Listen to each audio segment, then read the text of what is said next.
Welcome to Perspective and Practice. I'm your host, Rachel Saathoff, and today we have with us Senior Vice President of UBS Wealth Management, Ali Panahpour. How are you, Ali? Good afternoon, Rachel. Awesome to see you. Yeah. Ali, can you share your story? Because I'd love to just start with some of your backstory of coming to the US and what that was like for you and some of the challenges you faced. Yeah, absolutely. Happy to share. Let's see, this is going back a few years. My family and I migrated to the US in 1985 from Iran. Um, my dad, mom, brother, and I. And this is during the middle of a pretty gnarly war with Iraq. And coming to the US was not all that easy. So we had to go through a fair amount of trials and tribulations, and the path here was challenging to say the least. But yeah, I came here in 1985, which I think I was 11. My brother was 5, and my parents essentially left behind the life as they knew, careers and home and possessions, and they filled up a suitcase and figure out a way to get here and start life all over. I think with like $100 in their pocket or something. So yeah, it was a big shift in everyone's life for sure. Yeah, I bet. Did you at that age know what you were getting into or like where you were going or what you were doing? I had no idea. Yeah. The one thing, we had some family that lived in the U.S. It was pretty customary for high school graduates in Iran to finish up and then go to the US or Europe for their college education. So I had some family here, which made it somewhat intriguing. Yeah. But no, you have no idea. You go into a country that you don't speak the language, you don't know the culture, your parents are essentially uprooted. So there was a lot of hesitation, anxiety, angst, all of it. Yeah. Which probably some of those things still remain with Yeah, me. especially at 14, like going into high school and making friends and gaining the respect of your peers. Like, I'm curious, how did you do it? The first year, so I was 11, it's sixth grade. That was probably the easiest year because you just lost. You don't have the ability to comprehend what is happening, even if things are thrown at you. You just don't have the capacity to understand it fully. It was really middle school or junior high that started, I started speaking the language, so the language barrier was no longer an issue.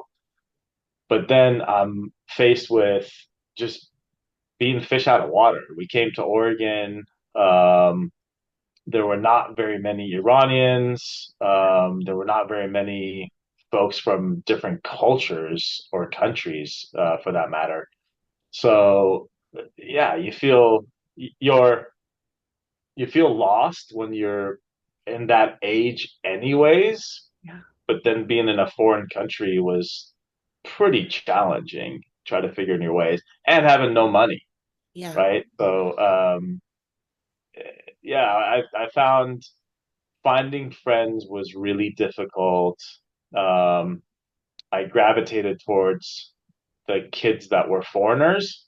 I think I had one friend who was from Iran, one friend who was from like India, and a couple of friends that were from England. And that was like my crew. Yeah. But that took a while to kind of come together. Yeah. Um, so And uh, if sports played a big role kind of in your childhood, right? And how you kind of moved forward. Can you share a little bit more about how sports played a role in your life?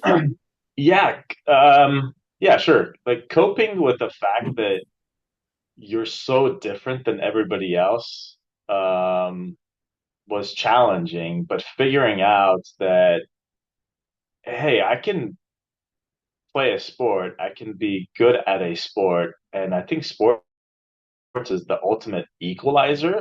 it doesn't matter if you speak the same language or not. It doesn't matter if you have financial means or not. When you're out there doing whatever, playing basketball, playing soccer, but you're just nobody else looks at you any differently. So that's the beauty of sports. It just speaks it speaks the common language. And I remember, when I participated in sports, I felt like I belonged, versus the 99.9% of my other time that I was just essentially floundering. Yeah. Uh, Yeah.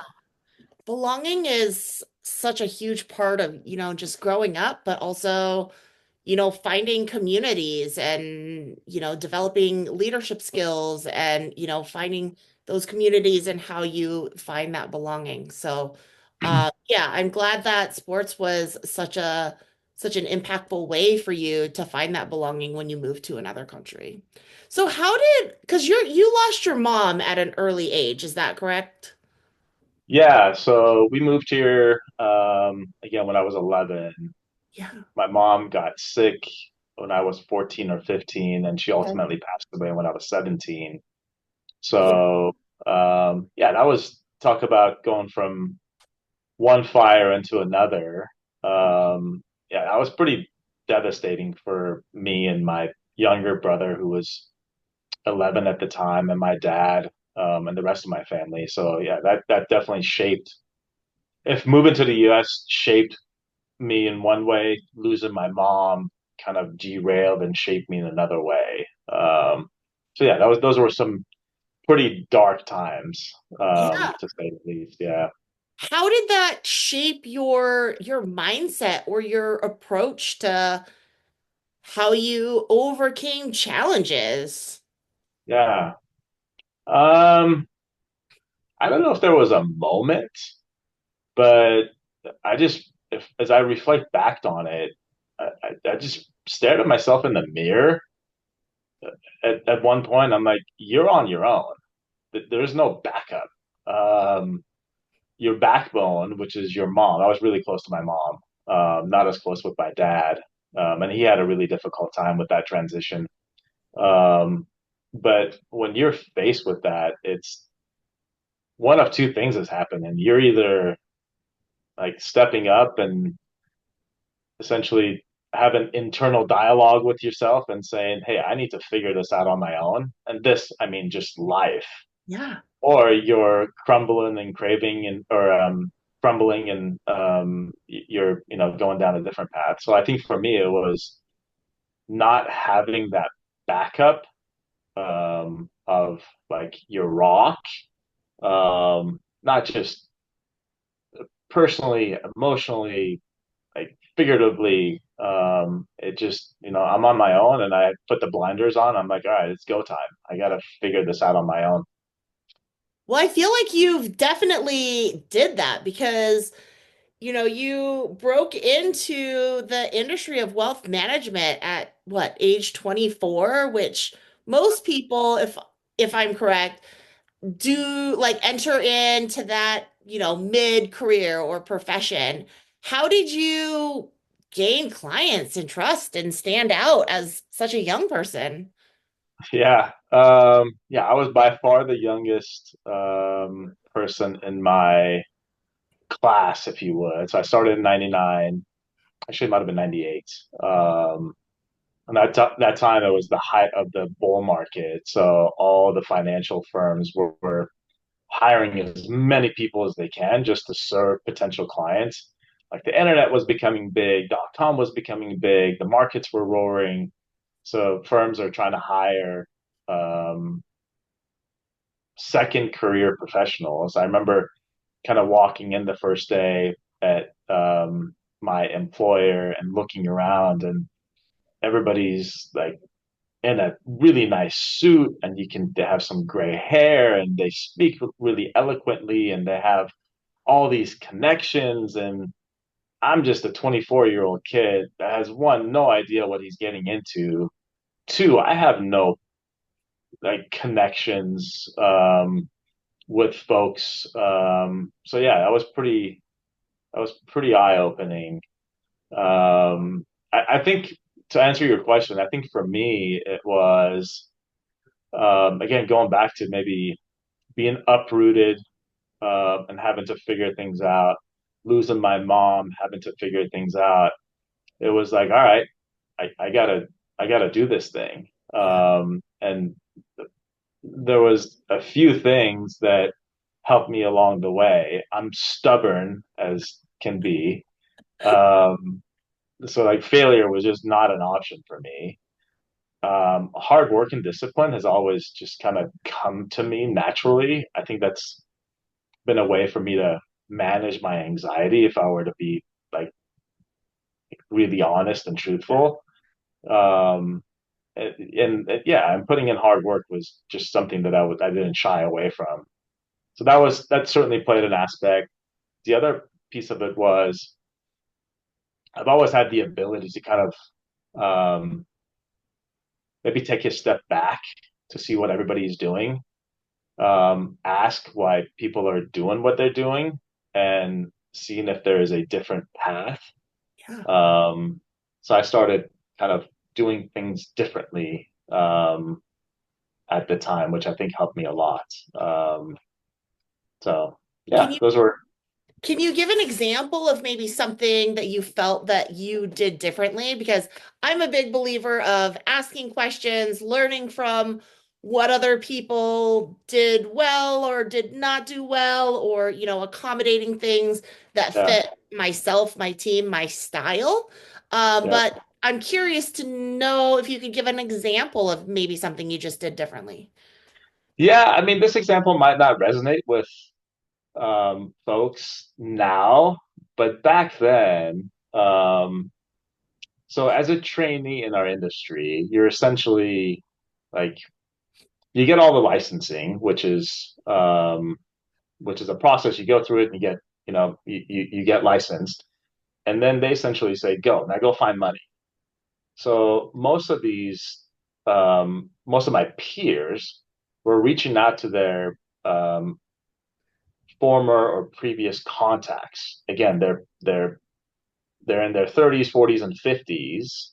They've grown up, they've been in the professional world, so they can reach out to different folks and say, "Hey, this is what I'm doing now. Here's my value proposition. Why don't we sit down for a cup of coffee and kind of see if it makes sense for us to work together?" Well, I'm 24. I have no experience. I have no one to reach out No to. friends. Yeah, exactly. So that was not an option for me. So I started thinking through, all right, when do people make decisions about their finances? Like what are the key moments in time that people have to make decisions? And I realized at that moment that when if you're a um like a professional and you change jobs, you have to make some decisions with your finances. Yeah. You have a old 401k. If you've been a corporate executive, you have maybe some stock with the company or stock options and deferred compensation and things of that nature. So I'm like, okay, how can I sit in front of people that have money and motion Hmm. versus just sitting down with somebody because they have money? Hmm. So it was just a much clearer vision for me. So I started um, making contacts with folks that assist people that are in career transitions. And then now all of a sudden I have this visibility to folks that have to make decisions, Yeah. which worked out. No, that's great. It sounds like you're very strategic in your thinking.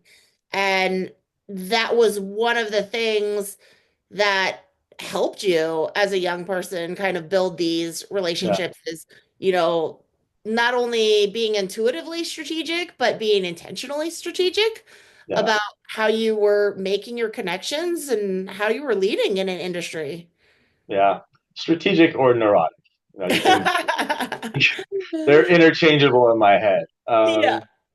Yeah, it's just like if I'm going from here to there and everybody's taking one path, is there a better path to take? That was essentially my whole thought process behind it.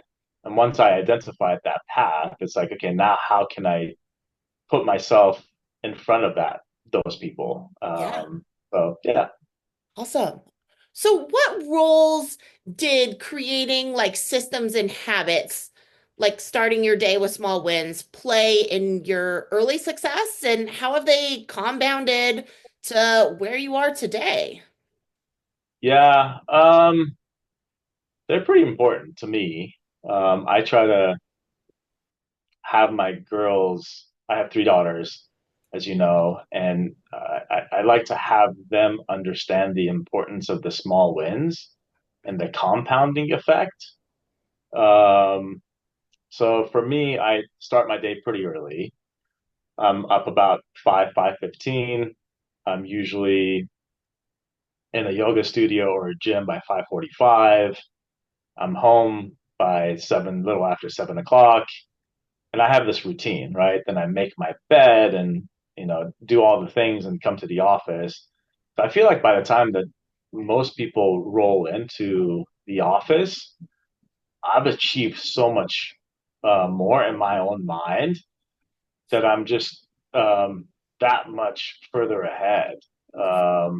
And yeah, simple things like making your bed. For me, I'm like checking off a task, and that just motivates me. I'm like working out. I just check that off. Yeah. Getting ready for the day. I just check that off. So it just makes things. It makes the tough challenges during the day seem a little bit more doable versus daunting, right? Because Yeah. you've already done lots of hard stuff in the Yeah.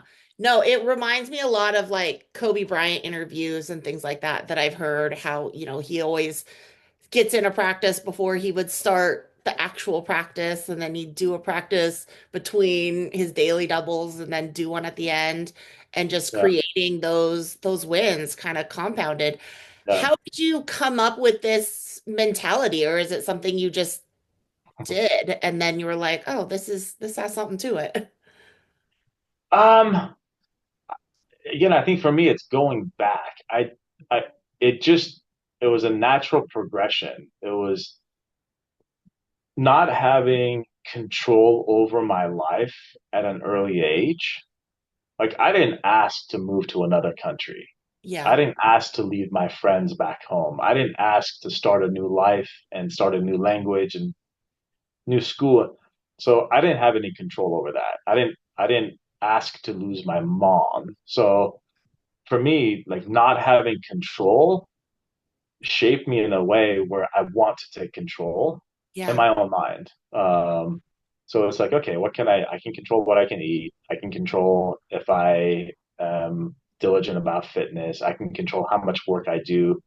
So I'm just like controlling the controllables. Yeah. And I did that early on and it just became habit. Yeah. So it, Yeah, it's kind of like the locus of control. You focus on the things that you can control, and then, you try to go with the wins on the other, go with the way life goes on the other things. But yeah. I feel like that all those experiences at a young age kind of gave you this like hustler mentality. So how has your hustler mentality helped you overcome challenges and achieve success in such a competitive industry? Good question. Um, Never really thought about it as hustler mentality. Um, one thing that I think is important to touch on, and it might not be exactly what you're alluding to, but I think it's important segue from what we've talked about so far. That they're um, realizing that I'm different, Yeah, right? I'm different than the most of the potential clients that I meet with. I'm different than most clients that I meet with. yeah, I try to fight that early on, and I yeah, try to like fit in. yeah, The aha moment for me was like, no, just own the fact that you're different. yeah, Um, I look different. I came from a different culture, speak a different language. We eat different things at home. My thought process is a little bit different. Just lean into that. Um, And when I realized to lean into that, that was like such a big turning point for me personally, Yeah, and me professionally. So I think the hustler mentality is really important, but those are like the things that you can do, yeah, um, work hard and all the things that we've talked about, but none of that would really resonate. yeah, You need more to the formula. And I think for me, it was like lean into the fact that you're different, along with all these things that you have and you're doing. And then that's the recipe. And I think that's what's helped me a lot. I love that idea of kind of leaning into your uniques. Yeah. Because you hear people talk a lot about leaning into your strengths and things like that. But really, you like leaning into the things that are unique about you culturally and your experiences as a kid. I love that because I'm sure that had to like really impact your overall confidence and the way you show up and present yourself in meetings or, with your business partners. Yeah, I mean, when you meet someone for the first time, we all make assumptions, Yeah, right? This person drives this car, or this person drives a certain way, or they might have this kind of watch, or they speak a certain way. And our assumptions are sometimes misleading, yeah, and we put people into categories. But I think it was for me sharing my story with my clients, like made our relationship so much closer. yeah, Um, and they're like, oh my God, I had no idea that you weren't born here. I had no idea what your path was. I had no idea how you got. So that just deepened the relationships. And yeah, then, when it comes down to it, what I do is, half psychologist and half psychiatrist, and maybe 5% financial. yeah, Um, it's truly those relationships that you have to like learn and nurture, and but the more they know about you as a person, yeah, the more they trust you, and the more they see you, and the more they allow themselves to show you, like what they're about and what's important to them. yeah. I feel like that's something that's often like people miss is the importance of building strong relationships and how that impacts outcome. Have you seen that a lot in wealth management? No question. Um, I would say early on and even now, um, there are a lot of smarter people in wealth management doing the exact same thing as I do. But they focus just on the numbers piece of it and the results piece of it versus the relationship piece. Yeah, So I've kind of gone the other way, because money is just a means to an end. yeah, And money means different things to different families. So you need to understand the family, the dynamic, what makes them tick, what they want to do. Um, and then making the financial pieces becomes much easier and yeah, much more custom yeah, versus just focusing on the money and kind of looking past all the important stuff, right? yeah, yeah. What do you think are some of, because I want to talk a little bit about advice. So, what do you think are some of the biggest mistakes professionals in your industry make? Oh, geez. Um, Biggest mistakes. Because we talked a I little don't bit know. about relationships. Are there other things that other wealth managers or people just in the financial industry should think about? Yeah, I don't know if it's necessarily a mistake. I'll tell you, for me, being complacent is just not an option. Yeah, I think maybe for some, when you achieve whatever success that you had in your mind, like whatever defined success to you as an individual, whether it's financial status, whatever that is. As human nature, we become kind of complacent and we're like, all right, I achieved it. Here I am. Now I'm just going to coast. Yeah. Um, that's just not how I'm wired, Yeah. um, which is probably a slight difference in my path or career. Like I'm just constantly trying to get better, Yeah. do more, learn more. And so I think that's an opportunity for maybe some Yeah. that for me just kind of comes a little bit more natural, a little bit more easy. Is just continuing to push my boundaries, Yeah. which has its own Yeah. downfalls, right? What are some things that you have been doing in the last couple years to just improve yourself either as a professional or as a person? Jeez.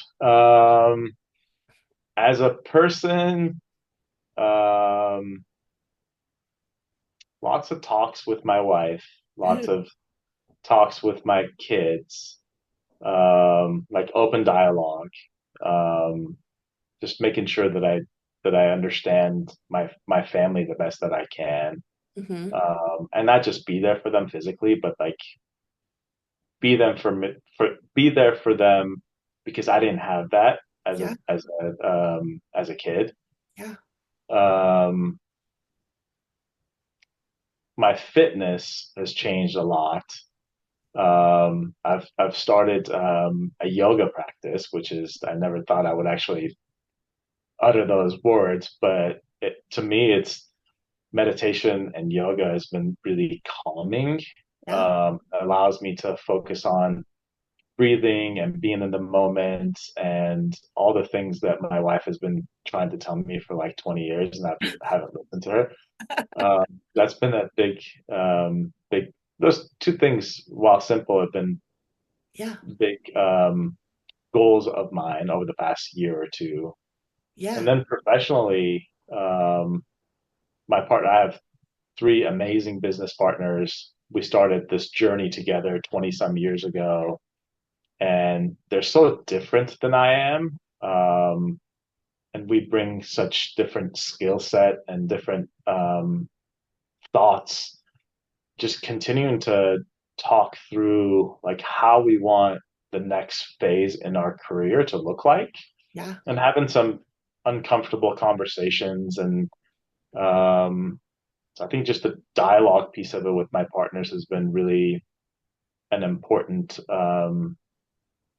thing over the last couple of years. Yeah. Um, so yeah, just some few simple things that I I've love been doing. that. I love the advice that you're giving or sharing. Because I think as our culture is changing, it's becoming more acceptable and okay for men to have, these strong relationships with their children, to have, emotional conversations and have these really strong, like built on trust relationships with their kids. And Right. I think it's, you know, like yoga too, as well. Like yoga for so many years was very much a woman's activity. And now men are embracing it too. Like my dad is similar to you. Like he loves yoga now, but it's something he started within the last 5 years, and he's like 77 years old. And Awesome. it has completely changed his life and just how he feels in his own body, and then how he is able to engage with other people. So I love that you're willing and able to share that, just for other men that, may be watching this as well. Yeah, I think softness is good. As men, we have growing up told to have like you need to be strong and you need to like not think about this or just move on and it is what it is and that's just been kind of the culture like whether it's the Persian culture or the culture here. Um, but you need kind of a yin to your yang internally. There needs to be like it's okay to show emotion. It's okay to cry. It's okay to like have hard conversations. Yeah.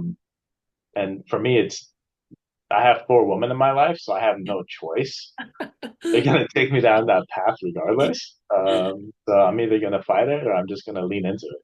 Yes, you have four very opinionated and strong-willed women that are Definitely, awesome. definitely. Yeah. Well, thank you so much, Ali, for sharing your journey and your leadership insights. It's a pleasure having you here and having you just share your experiences and the lessons you've learned along the way. And for our viewers, if you enjoyed hearing Ali's insights today, don't miss other Break the Norm leadership interviews. And if your organization is interested in learning more how Break the Norm leadership can help you develop your greatest asset, your people, click the link below. Thanks again, Ali. Thank you for the opportunity, Rachel.